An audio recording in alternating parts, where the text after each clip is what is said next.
आज तो लोगों को गुरु के वचन पर भी विश्वास नहीं है। संत वाणी बतलाती है, जिनको गुरु के पर वचन पर विश्वास नहीं है, गुरु वचन प्रतीत न जाके सपना सुख लवलेश न ताके, उसको स्वप्न में भी सुख नहीं मिलेगा। इसलिए उनको विश्वास हो गया। भगवान आए, बड़ी लंबी कथा है, प्रसंग है, मैं थोड़ा सा सुना देता हूँ क्योंकि चलते चलते की बारी है। हम तो परसों से अपने संचालक महोदय से कहते रह गए, अरे ये समय किसी और महात्मा को दे दीजिएगा तो उनको भी होगा। हम तो यहाँ गीत गाते ही रहते हैं, फिर भी मानने वाले कहाँ।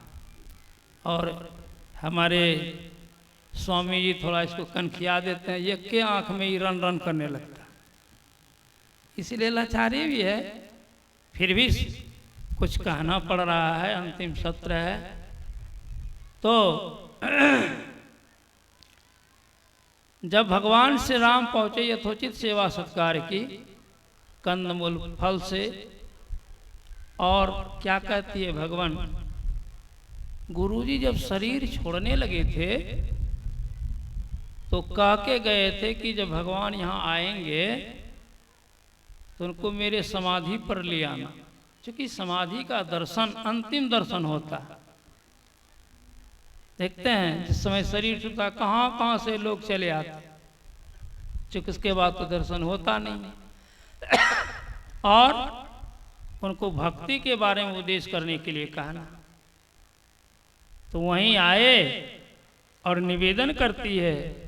और देखिए विचार कितना है भक्त का, कूट कूट करके लक्षण इस प्रसंग में भरा हुआ, जिससे हम लोगों को भी सीख लेनी चाहिए।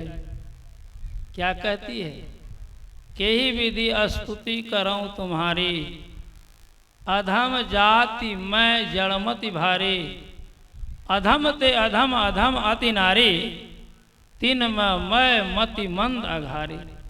हे पाप की शत्रु, मैं नीच से नीच अत्यंत नीच हूँ। ऐसा कोई कहेगा, किसी को नीच कह दीजिए तो छरपिया जाएगा, हम नीच हैं, जबकि है वो नीच, लेकिन मानने के लिए तैयार है। और यहाँ सबरी स्वयं कह रही है, मैं नीच से नीच अत्यंत नीच हूँ। ऐसा कोई भक्त लोग ही बोल सकते, पाखंडी लोगों से तो ये बात होगी नहीं। भगवान कहते हैं, सुनो सबरी, मुझे स्वयं पता है कि कौन नीच है कौन उच्च है, भगवान से कुछ छिपा हुआ है। तुम क्या कहती हो, स्त्री की जाति नीच होती है? नहीं नहीं, अरे स्त्री की तो प्रधानता है। आज जितने संत भगवंत गोद खेले हैं किनका, उसी स्त्री का ना, उसी स्त्री का, उसी स्त्री से आया हुआ है, क्या वो भी नीच है? नहीं। इसलिए मैं तुम्हें कहता हूं, एक प्रसंग बस कहानी सुनाते, स्त्री की बात सुनो। तुम सुनी होगी सती अनसुईया का नाम, ये त्रेता की बात और ये सतयुग की बात। वो ऐसी पतिव्रता नारी थी कि भगवान को बच्चा बना करके पलना पर झुला दिया। कितनी क्षमता होगी। इसीलिए कबीर साहब लिखते हैं, नारी निंदा मत कर, नारी नर की खान, नारी से पैदा हुए तुलसी सूरमा। एक बार देवरानी सबके मन में अहंकार हो गया। अहंकार तो सबको होता है भाई, भले लोग गरज गरज करके बोल रहे कि हमको ये अहंकार नहीं है, नहीं तो अलग बात है, लेकिन अहंकार सबको होता है। तो उन लोगों को अहंकार हो गया कि हम लोगों से बढ़कर के पतिव्रता नारी कोई नहीं। जैसे आजकल भी लोग कहते हैं, हमसे बढ़िया भक्त कोई नहीं, हम ही सब चीज में बढ़िया। देखिए कैसा वोल्टेज है बोलने वाले। तो नारद जी सोचे, ये तो बड़ी गड़बड़ बात है भाई, काश घमंड को तोड़ना चाहिए। समय होता है ना सबका, कभी सूर्य का समय था काफ़ी गर्मी, अभी वर्षा का समय है, लोग बैठे हैं नीचे, ऊपर देखते हैं कहे इधर से आ रहा, अरे आने नहीं दीजिए, उनका काम है, आएगा, हम लोगों का जो काम हम लोग कर रहे हैं।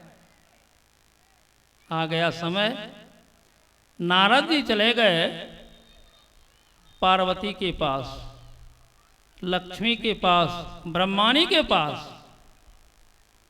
कहा आइए आइए नारद, कैसे आना हो, वो तो गया था किसी काम के लिए, लेकिन बहाना मारता है कि माँ बहुत दिनों से आप लोगों का दर्शन नहीं हुआ था, दर्शन के लिए आ गया। कहा ठीक है बेटा, कहो मर्तलोक का हाल था, यही तो कहने के लिए गया ही।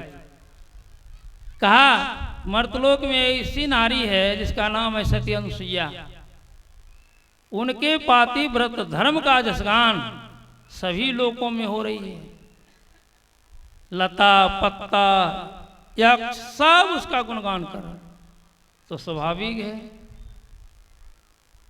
दो चार का नाम सुनाया, डायरेक्ट कैसे कहते, कहा हमसे भी बढ़ करके है।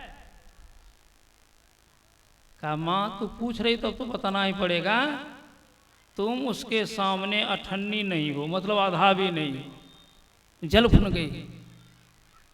ईर्ष्यालु आदमी भीतरे भीतर जलता है, पता नहीं लगेगा, यदि पता लगा उसका नाक मुख देख लीजिए कि किस तरह से यक्षण दे रहा है, समझ जाइए। नारद जी समझ गए, आगे बढ़ गए, फिर गए लक्ष्मी के पास, वहां भी यही बात। फिर नारद जी कहते हैं कि माँ तुम तो पूछ रही तो बताना ही पड़ेगा, तुम उसके सामने चौवन्नी नहीं है। और तिल मिला गए, हम चौवन्नी नहीं है। नारद जी भाप गए, आगे बढ़ गए, तो वही करने के लिए गया ही था। ब्रह्माणी के पास पहुंचते हैं, कहा बेटा क्या कोई साधु बन जाता है अपने माँ बाप को भी भूल जाता है क्या? कहा नहीं माँ, तुम जानती हो हम तीनों लोग भ्रमण करने वाले, छुट्टी नहीं मिली, छुट्टी मिले दर्शन के आ गया, दर्शन के लिए गया था वो तो झगड़ा लगाने के लिए गया था। अच्छा कहो बेटा मर्तलोक का हालचाल? का माँ सब ठीक ठाक, लेकिन एक ऐसी पतिव्रता नारी है जिनका पातिव्रत धर्म का जस चतुर्दिक फैल रहा। का कौन बेटा? असती अनुसुईया। फिर दो चार का नाम गिनाने लगी, अंत में कहती क्या बेटा हमसे भी? का तू तो मेरी माँ है, ब्रह्मा के मानस पुत्र नारद जी कहे जाते हैं, ब्रह्मानी माँ है। का माँ अब तुम कह रही हो तब तो सही बात बोलना ही पड़ेगी, माँ तुम उसके सामने 10 पैसा नहीं हो। ये तो और भीतरे भीतर खोलने लगी। नारद जी समझे और भागे। अब तीनों तो एकदम प्रतिशोध की मुद्रा में, भगवान आ गए। सब अपने अपने पति से कहती है कि सब दिन धोखाधड़ी करते रह गए, हम लोग तो 98 54 10 पैसा में फेल है, भगवान को समझने में देर नहीं लगी। कहा कोई आया था यहाँ? कहा नारद। का जा रे नारद, तो चौपट कर दिया। नारद का काम ही था झगड़ा लगाने में पीएचडी। एक आदमी किसी किसी में स्पेशलिस्ट होता है, कोई झगड़ा करने में, कोई निंदा करने में, कोई कुछ करने में, तो झगड़ा लगाने में पीएचडी का सर्टिफिकेट प्राप्त किया था। और आगे कहानी नहीं कहूँगा। तो अब तीनों तो प्रतिशोध में चलने लगे। ऐसा करने से नहीं होगा, जाइए और उसका पातिव्रत धर्म फेल करके आइए। अब तो देवता सबके सिट्टी पिट्टी गुम, उसका अनुसुईया का पातिव्रत धर्म फेल करना किसी के बस की बात नहीं, लेकिन पत्नी का आदेश है, मानना पड़ेगा। नहीं मानेगा तो बस होटलबाजी बंद, तीनों लोग सूझने लगे। गया। अब तीनों की मुलाकात हुई सरयुग नदी के किनारे। भगवान आप कहाँ, आप कहाँ? तो तीनों की दशा और दिशा तो एक ही। कहा बड़ी समस्या है, इसमें हम लोग पार नहीं हो सकेंगे। का एक उपाय कीजिए, वो साधु का अपमान नहीं करती है तो हम लोग अपने रूप को साधु का वेश बना लें, कहा साधु बना करके वेश बना के क्या कीजिएगा? कहा जाएंगे क्या माँ, आज हम लोगों का एक व्रत है और भोजन चाहिए।